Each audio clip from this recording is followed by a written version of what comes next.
High, এখন আমরা class 9-এর 19 পেজের কিছু ইম্পর্টেন্ট অঙ্ক দেখব, যেগুলো পরীক্ষায় থাকেই প্রত্যেকবার, প্রত্যেক স্কুলে দেয় এই অঙ্কগুলো, এবং খুব সহজ। তোমরা দেখো কিভাবে এই অঙ্কগুলো হয়, তাহলে পরীক্ষায় আসলে তোমরা সহজেই অঙ্কগুলো পরীক্ষা করে আসতে পারবে। তো কোষে দেখি 1.3, পেজ হচ্ছে 19 নম্বর পেজে আমরা এই অঙ্কগুলো পাবো। 8 নম্বর দাগে আছে, কি বলেছে, সংখ্যা রেখায় নিচের সংখ্যাগুলি স্থাপন করি। এগুলাকে সংখ্যা রেখা বসাতে হবে। প্রথম কি আছে 5.762, 2 নম্বরে আছে 2.321, 3 নম্বরে আছে কি 1.052, 4 নম্বরে আছে 4.178। এই সংখ্যাগুলোকে আমরা কি করব, সংখ্যা রেখায় বসাবো। আমি দুটা করে দিব, তোমরা ভালো করে দেখে নাও, তাহলে তোমরা বাকিগুলো সহজেই নিজেই করতে পারবে। এই সংখ্যাগুলোকে আমরা কিভাবে সংখ্যা রেখায় বসাবো, তাহলে প্রথমে আমরা 1 নম্বর অঙ্কটা দেখি 5.762।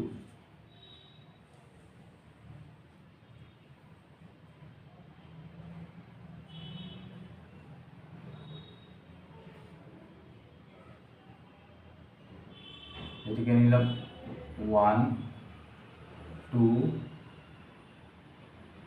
3, 4,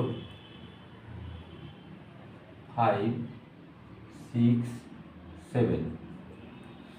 আমরা যদি দেখতে চাই এই সংখ্যাটা, প্রথমে যেহেতু একটা করে অঙ্ক আছে, একটা ডিজিট আছে সিঙ্গেল, তাহলে আমরা প্রথমে একটা সংখ্যাকে দেখব। যেহেতু এগুলো একটা সংখ্যায় আছে, একটা সংখ্যাকে দেখব। এর প্রথমে কি আছে, 5 আছে, তাহলে এই সংখ্যাটা 5 পয়েন্ট সামথিং, 5 পয়েন্ট কিছু আছে, 5 প্লাস আরও কিছু আছে, তাহলে মানে কি 5 থেকে বড়, কিন্তু 6 থেকে অবশ্যই ছোট। যেহেতু 6 তো যায়নি, 6 পর্যন্ত যায়নি, তাহলে 5 প্লাস কিছু আছে, 5 থেকে বড় হবে, 6 থেকে ছোট হবে। তাহলে এই সংখ্যাটা কার মধ্যে অবস্থিত হবে, এই সংখ্যাটা 5 ও 6-এর মধ্যে অবস্থিত হবে। তাহলে আমি নিলাম এই সংখ্যাটা অবশ্যই এই 5 আর 6-এর মধ্যে অবস্থিত। তাহলে আমরা কি করব, নিচে একটা সরল রেখা নিলাম। সেই সরল রেখা একদিকে লিখবো 5 আর একদিকে লিখবো 6। তাহলে এই দেখালাম যে এই 5 আর 6-কে এখন আমরা কয়েকটা ভাগে ভাগ করব। এটাকে কি করব, আমার সুবিধার জন্য এটাকে আমরা পয়েন্ট দিয়ে একটা জিরো নিলাম। এই জায়গাটাও আমরা পয়েন্ট দিয়ে একটা জিরো নিলাম। এবার 5 আর 6-কে যদি ভাগ করতে যাই, তাহলে কি 5.0, 5 এরকম করে কোটা ঘর হবে 9 পর্যন্ত। 9, 10, 9-এর পর 10 হলেই তো 6 চলে আসবে। 5 থেকে 5.9 আর 1 পয়েন্ট দিয়ে দিলে তো ওটা 6 হয়ে যাবে। তাহলে কি 9 আর 1-এ 10, 10-এ 0, হাতে 1, 5 আর 1-এ 6, তাহলে এই যে 6 চলে আসছে। তাহলে একে 9 পর্যন্ত, 0.9 পর্যন্ত আমরা একে ভাগ করবো। তাহলে কী হবে, এখানে পরের ঘরে কাটলে কী হবে, 5.1 হবে, আরেকটা ঘর কাটলে 5.2 হবে, তারপরে হচ্ছে 5.3, 5.4, 5.6, 5.7, 5.8, 5.9। পরে ঘরেই তো হয়ে যাচ্ছে 6, পরে আরেক ঘর পরেই তো হয়ে যাচ্ছে 6। তো এরপরে যেহেতু আমরা কটা সংখ্যা পেলাম, দুটো করে সংখ্যা পেলাম, এটাকেও আমরা দুটো সংখ্যা, এবার এরপরে দুটো সংখ্যাকে দেখব। তাহলে এটা কি 5.7 প্লাস আরও কিছু আছে, তাহলে 5.7 থেকে বড় হবে, কিন্তু 5.8 থেকে 8 পর্যন্ত যায়নি, তাহলে 5.8 থেকে ছোট হবে। তাহলে এই কী হবে, এই 5.7 ও 5.8-এর মধ্যেই থাকবে।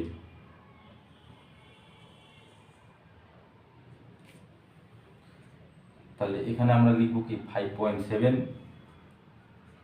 এখানে লিখব 5.8। এবার এখানে একটা আমার সুবিধার জন্য জিরো নিয়ে নিলাম, এখানে সুবিধার জন্য জিরো নিয়ে নিলাম, কারণ এরপরে কি বাড়বে, 5 এটা 70 হয়ে গেল, তো 71, 72, 73 এরকম করে বাড়তেই থাকবে। তাহলে উপরে লিখলাম কি 5. একসঙ্গে লিখলে জায়গা হবে না, এই জন্য একটা উপরে একটা নিচে দিচ্ছি।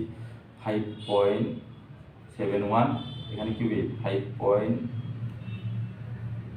5.72, এখানে হবে 5.73, এখানে হবে 5.74, 5.75, 5.76, 5.78, 5.79, এরপরে ঘর তো 80 হয়ে যাচ্ছে, 79, 80। তাহলে এবার আমরা তিনটা দশমিকের পর 2 ঘর পর পেলাম, তো দশমিকের পর এখানে 2 ঘর দেখবো, দশমিকের পরে 2 ঘর 5 পয়েন্ট, এই যে 2 ঘর পর্যন্ত দেখবো। তাহলে এটা 5.76 প্লাস কিছু আছে, তাহলে 5.76 থেকে বড় হবে, কিন্তু 5.77 থেকে অবশ্যই ছোট হবে। ওই একটা লিখিনি, 5.76, 5.77, 5.78, 5.79।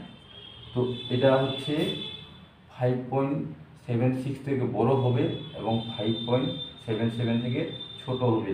কেন? কারণ আমরা যদি দেখি এখানে 5.76 থেকে 76-এর সাথে আরও +2 আছে, তাহলে 76 থেকে বড়, কিন্তু 77 থেকে অবশ্যই কী হবে, ছোট হবে। 5.7, এটা হচ্ছে 5.8। তো এখানে যদি আমরা লিখি, দেখতে যাই,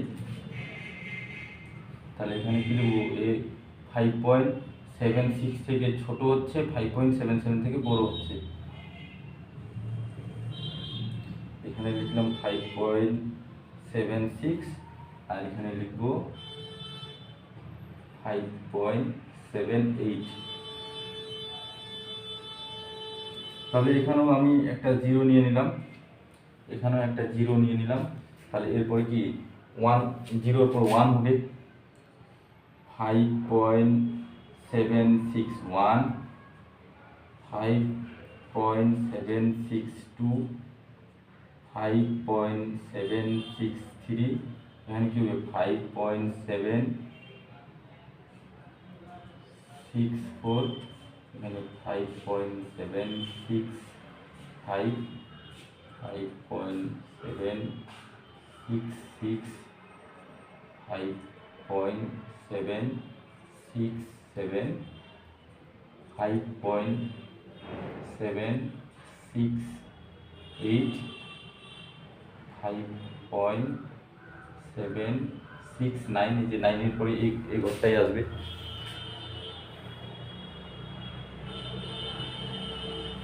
এটা ভুল, এটা এর মধ্যে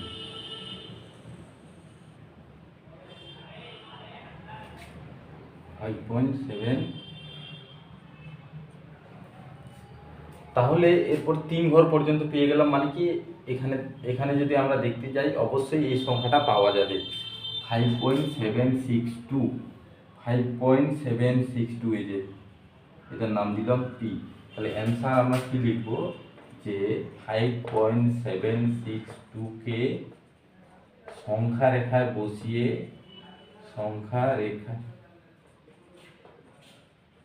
রেখায় বসিয়ে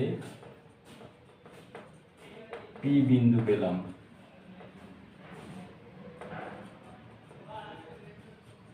এটা হয়ে গেল 3 নম্বর। থাকে এই অঙ্কগুলাতে খুব সহজেই এই অঙ্কগুলো করা যায়। যেহেতু আমার খাতায় আরও সুন্দরভাবে আসবে, আমার জায়গা শর্ট, এই জন্য আমি খুব কাছাকাছি নিয়েছি, তোমরা একটু দূরে দূরে নেবে, তাহলে দেখতেও সুন্দর লাগবে আর সহজেই অঙ্কগুলো হয়ে যাবে। তাহলে ঠিক আমি এটা করে দিচ্ছি, বাকিগুলো তোমরা প্র্যাকটিস করে নেবে।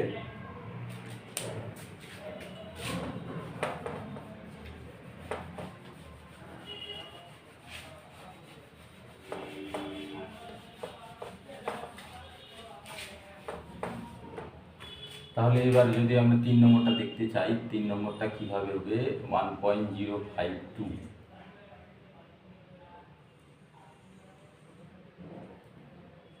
তাহলে কি 1, 2, 3, 4, 5, 6, 7, 8, 9। তাহলে আমরা যদি দেখতে চাই, এটা 1.0 আছে, তাহলে এটা কি একের থেকে বড় আছে, কিন্তু 2 তো নেই, 1 প্লাস কিছু আছে, তাহলে 1 থেকে বড় 2 থেকে ছোট হবে। তাহলে এই 1 এবং 2 এর মধ্যে অবস্থিত হবে। তাহলে এই 1 আর 2কে এবার 9 ভাগে ভাগ করব। এই যে এখানে লিখলাম 1, এদিকে এই সাইডে দিব আমরা 2। তাহলে এখানে দশমিক নিয়ে 0 নিব, এখানেও দশমিক নিয়ে 0 নিব। তাহলে এরপরে 9টা ভাগে ভাগ হবে, একটা কাটলে কত হবে? 1.0 পরে 1 হয়, 1.2 হবে, 1.3, 1.4, 1.5, 1.6। দুই দিকে নিচ্ছি, নাহলে কাছে কাছে সংখ্যাগুলো থাকবে, ভালো লাগবে না। 1.6 কাছে নিতে পারবো যদি এই লাইনটা একটু বড় নিই। 1.7, 1.8, 1.9। এরপরে 9-এর আর এক পয়েন্ট নিলে 2 চলে আসবে। তো এরপরে আমরা দেখলাম দশমিকের পরে এক ঘর, প্রত্যেকটারই একটা ঘর আছে, তাহলে দশমিকের পরে একটা ঘর দেখব। তাহলে এটা যদি দেখতে চাই, দশমিকের পরে এক ঘর 0 আছে, 0। তাহলে এটা 1.0 থেকে ওর সাথে আরও কিছু আছে, মানে কি 1.0 থেকে বড় হবে, কিন্তু 1.1 থেকে কী হবে? 1.1 থেকে ছোট হবে। এটা 1.0 থেকে বড় আর 1.1 থেকে ছোট হবে, কারণ 1.0 প্লাস কিছু আছে, মানে 1.0 থেকে বড় কিন্তু 1.1 থেকে ছোট হবে। তাহলে এবার আমরা কি লিখবো? একদিকে লিখব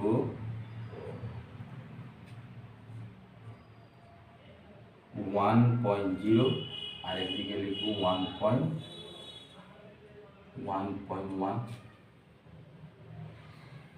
তাহলে এখানে কি হলো? ডবল 0, যে 0 নিলাম, এখানেও একটা 0 নিলাম। তাহলে এখানে কি লিখতে পারি? 0-এর উপর কত হবে? 1। তাহলে 1.01 হবে। এখানে কি হবে? 1.0, 1-এর পরে 2, 1.03, 1.04, 1.05, 1.06, 1.07, 1.08, 1.09। এরপরে চলে আসবে 1.10, এক ঘর নিলি। তো এরপরে আমরা দশমিকের পরে দুটো সংখ্যা পেলাম, তাহলে এখানে দশমিকের পরে দুটো সংখ্যা ভাববো, বা এইভাবে 0.5। তাহলে 0.5-এর সাথে আরও কিছু আছে, মানে কি এটা 1.05 থেকে বড়, 1.06 থেকে অবশ্যই কী হবে? ছোট। তাহলে 1.05 থেকে বড়, 1.06 থেকে ছোট। তাহলে আমি আবার একটা সরলরেখা নিলাম। তাহলে এদিকে লিখব 1.05, এদিকে লিখব 1.06। তাহলে আমার সুবিধের জন্য এখানে একটা 0 নিয়ে নিলাম, এখানে একটা 0 নিয়ে নিলাম। তাহলে 0-এর পরে কত হবে? এখানে 1 হয়ে যাবে, 1.051। এরপরে 2 হয়ে যাবে 1.052, 1.053, 1.053 পরে 4, 1.055, 1.056, 1.057, 1.058, 1.059। এরপরে চলে আসবে 59, এরপরে 7 চলে আসবে। তাহলে এবার দশমিকের উপর 3, এখানে দশমিকের উপর 3টা ঘর আছে, নিশ্চয়ই এই সংখ্যাটা ম্যাচ করবে কোথাও না কোথাও। তাহলে 1.052, 1.052, এই যে এখানে এই বিন্দুটার নাম দিলাম পি। তাহলে আমরা কি লিখবো? 1.052-কে সংখ্যা রেখায় বসিয়ে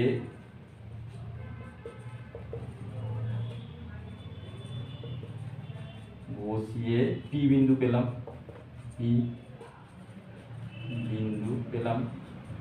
হয়ে গেল আমার অ্যান্সার। তাহলে খুব সহজ 3 নম্বর থাকবে, পরীক্ষায় থাকে, বেশিরভাগই থাকে, এগুলা থেকে একটা দিয়ে দেয়। তাহলে যদি থাকে তাহলে তোমরা সহজেই এই 3 নম্বর একটু প্র্যাকটিস করলে এই 3 নম্বর পেয়ে যাবে।